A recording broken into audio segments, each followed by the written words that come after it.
What's up Multifolks, welcome back to Multiverse Indonesia. Kali ini kita bakalan bahasin tentang film keempat dari Dewa Petir di MCU, yaitu Thor Love and Thunder. Kita bakalan coba rangkum mengenai apa-apa saja yang sudah kita ketahui, teori yang ada, dan hal-hal lainnya mengenai film ini. Tapi sebelumnya jangan lupa subscribe channel kita dan follow Instagram kita di @mv.indonesia.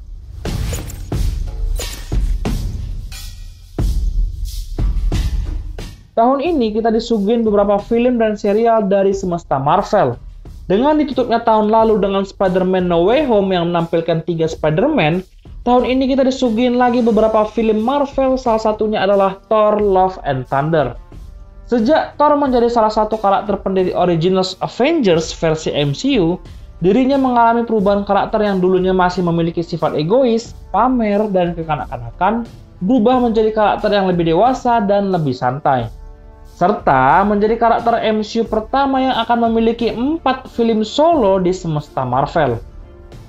Sebagai film solo keempat yang pertama, Thor Love and Thunder tampaknya akan menjadi film MCU yang sangat liar, seperti yang dikatakan oleh Taika Waititi selaku sutradara saat interview dengan majalah Empire. Ia bahkan menambahkan bahwa film ini adalah film tergila yang pernah dibuatnya. Wah, dengan kegilaan yang terjadi saat Infinity War, Endgame, bahkan Spider-Man, membuat kita semakin penasaran kegilaan bagaimana lagi yang akan ditampilkan oleh Taika Waititi dalam film arahannya tersebut. Film ini sendiri akan menghadirkan wajah lama pemain Thor seperti Chris Hemsworth sebagai Thor, Natalie Portman sebagai Jane atau Mighty Thor, Tessa Thompson sebagai Valkyrie, Jeff Goldblum sebagai Grandmaster, dan sang sutradara sendiri yang akan berperan sebagai Korg, dan juga akan menghadirkan tim Guardian of the Galaxy. Tidak hanya wajah lama, namun film ini juga akan memiliki wajah baru di MCU seperti Russell Crowe yang akan berperan sebagai Zeus, dan Christian Bale sebagai Batman. Christian Bale sebagai Gorr the God Butcher. Love and Thunder sendiri terinspirasi dari cerita perjalanan Jane sebagai Mighty Thor yang terjadi pertama kali di komik Thor 2014 issue 1. Hal ini di-tease ketika acara Marvel Comic Con 2019 di mana kehadiran Natalie Portman hadir di atas panggung dan memegang Mjolnir yang menandakan bahwa dirinya akan berperan sebagai Thor atau Mighty Thor. Nah, siapa sih Mighty Thor tersebut? Mighty Thor sendiri adalah sebutan untuk Jane sebagai pengganti Thor yang saat itu memiliki title sebagai The Unworthy Thor. Di komik sendiri diceritakan bahwa Jane yang saat itu menderita kanker dipilih menjadi pengguna Mjolnir yang baru, pengganti Thor setelah Thor dibuat menjadi tidak pantas sebagai pemegang Mjolnir dengan dibisikkannya 3 kata, yaitu Gorr was right oleh Nick Fury saat mereka bertarung. Di saat itu memang Gorr sedang merajalela membantai dan memburu para dewa yang ada di semesta Marvel.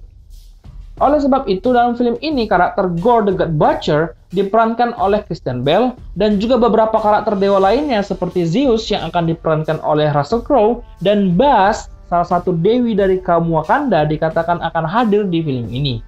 Namun, alih-alih Mjolnir tidak mampu lagi diangkat oleh Thor, di film ini akan melanjutkan keadaan Mjolnir yang sudah hancur berkeping-keping di film Ragnarok. Nah, lalu bagaimana Mjolnir yang sudah hancur bisa kembali digunakan oleh Jane? Beberapa ahli dari Reddit menyebutkan beberapa teori yang menyebutkan salah satunya adalah A3 akan membuat Mjolnir baru untuk Jane seperti yang mampu membuat Stormbreaker dan Mjolnir sebelumnya. Dan ada juga teori yang mengatakan Loki yang sedang berada di luar timeline akan memiliki peran untuk mengembalikan Mjolnir ke keadaan awal. Ya, kalau melihat hancurnya timeline saat ini, mungkin teori ini masih bisa dibilang masuk akal kali ya. Nah, namun jika melihat mainan yang dirilis Lego atau Hasbro, memperlihatkan bahwa Mighty Thor akan memiliki Mjolnir yang retak. Ini berarti menandakan palu tersebut berasal dari Mjolnir yang sudah hancur berkeping-keping sebelumnya. Tapi bagaimana bisa? Untungnya ada foto dan video bocoran dari set yang mampu menjelaskan keadaan ini. Kalian tentu aja ingatkan lokasi di mana Odin berubah menjadi debu-debu bintang dan hancurnya Mjolnir. Para Asgardian membentuk monumen untuk mengenang mendiang Odin beserta pecahan-pecahan Mjolnir di tempat itu. Nah, di foto berikutnya terlihat Jane berada di lokasi tersebut juga. Kemudian, video yang ada menunjukkan bagaimana Jane tiba-tiba terangkat dan menggeliat seperti sedang kerasukan. Di sini mungkin titik di mana hidup Jane akan jungkir balik. Ia dipanggil ke tempat itu, kemudian somehow kehadirannya akan menyatukan kembali Mjolnir dan menjadikan dirinya sebagai host atau pengguna Mjolnir yang baru dan berperan sebagai Mighty Thor. Nah, tidak hanya itu, LEGO Set memiliki beberapa bocoran lain untuk film ini. Yang pertama adalah saat Thor, Valkyrie, dan Korg sedang berada di atas perahu, sedangkan Mighty Thor sedang terbang. Perahu tersebut ditarik oleh 2 ekor domba yang bernama Tooth Gnasher dan Tooth Grinder. 2 domba kesayangan Thor yang dulu sering membawanya kemana-mana. Di LEGO Set ini, nampaknya kedua domba tersebut akan memiliki peran yang sama dan sebagai pengganti Heimdall untuk mengaktifkan Bifrost. Yang kedua, tampilan LEGO Set di mana para kawanan tadi sempat ke bulan dan parkir di sana. Kemudian terlihat mereka melawan makhluk putih pucat yang tidak lain adalah Gorr the God Butcher. Yang ketiga adalah LEGO Set yang menunjukkan pertarungan hanya antara para Thor melawan Gorr dan seekor monster hijau besar di belakangnya. LEGO Set tersebut bertuliskan Attack on New Asgard, yang menandakan bahwa pertarungan ini akan terjadi di bumi, di mana Thor dan para Asgardian yang tersisa membuat kota baru dekat dengan lokasi Odin meninggal yang disebut sebagai New Asgard. Kemudian siapa monster hijau ini? Well, jujurly kita nggak tahu ini makhluk asalnya dari mana, dibuat kapan, dan sama siapa. Namun salah satu petunjuk yaitu 2 taring makhluk ini mirip dengan konsep art dari Black Berserker dari film Ragnarok. Bahkan dalam komiknya, ketika Thor menyelidiki kematian para dewa sebuah planet, dia diserang oleh sebuah makhluk yang berwarna hitam yang nantinya Thor dari masa depan memberitahu kita makhluk tersebut bernama Black Berserker, yang dimana adalah kaki tangan sang pemburu dewa tersebut.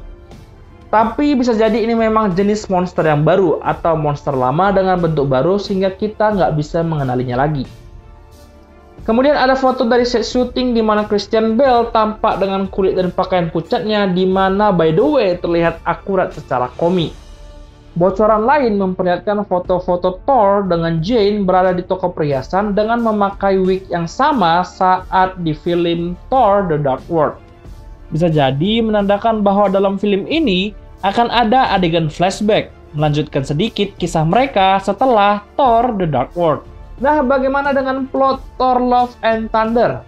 Banyak teori yang membahas mengenai plot film Thor ini. Namun kesamaan dari mereka adalah Gorr akan melanjutkan visi misinya untuk memburu dan membantai semua dewa-dewi yang ada. Di mana hal ini kemudian sampai kepada Thor sebagai dewa Asgard.